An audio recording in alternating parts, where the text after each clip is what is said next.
తప్పు అని తెలిసినా మనుషులు ఎందుకు చేస్తారు? భలే ప్రశ్న కదూ! సరిగ్గా ఇదే డౌట్ అర్జునుడికి కూడా వచ్చింది. దీనికి అసలు కారణం అహంకారం. అంతా ప్రకృతి నడిపిస్తున్నా ఇదంతా నేనే చేస్తున్నాను అనే ఓ పెద్ద భ్రమలో బతికేస్తుంటాం మనం. ఇక్కడ తేడా ఏంటంటే అజ్ఞాని తన స్వార్థం కోసం పనిచేస్తే జ్ఞాని మాత్రం నిస్వార్థంగా కేవలం ధర్మం కోసం మాత్రమే శ్రమిస్తాడు. మరి మనలో ఉన్న అసలు శత్రువు ఎవరు?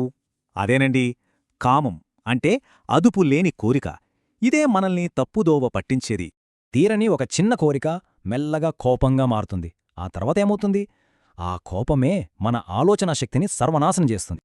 అద్దం మీద దుమ్ము పడితే బొమ్మ కనిపించదు కదా. సరిగ్గా అలాగే ఈ అదుపులేని కోరికల వల్లే మనలోని సహజమైన జ్ఞానం మసకబారుతుంది. మంటను పొగ కప్పేసినట్లుగా అనుమాట. ఈ కోరికలు మన క్లారిటీని పూర్తిగా ఉక్కిరిబిక్కిరిచేసి మనల్ని దారి తప్పిస్తాయి. ఇంతకీ ఈ డేంజరస్ శత్రువు ఎక్కడ దక్కుంటాడు? ఇంకెక్కడా? మన ఇంద్రియాలు, మనస్సు, బుద్ధి. ఇక్కడే సైలెంటుగా తిష్టవేసుకుని కూర్చుంటాడు.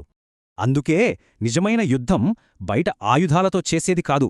మన కోపం, అహంకారాలపై మనలో మనం చేసే పోరాటమే అసలైన యుద్ధం. Solution simple. ముందు ఇంద్రియాలను కంట్రోల్ చేయాలి.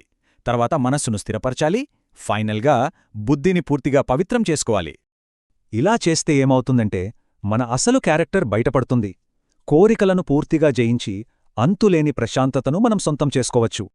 పైగా ప్రతి పనిని ఒక అర్పణలా నిస్వార్థంగా చేస్తే మన రోజువారీ పనులు కూడా గొప్ప జ్ఞానంగా మారిపోతాయి తెలుసా?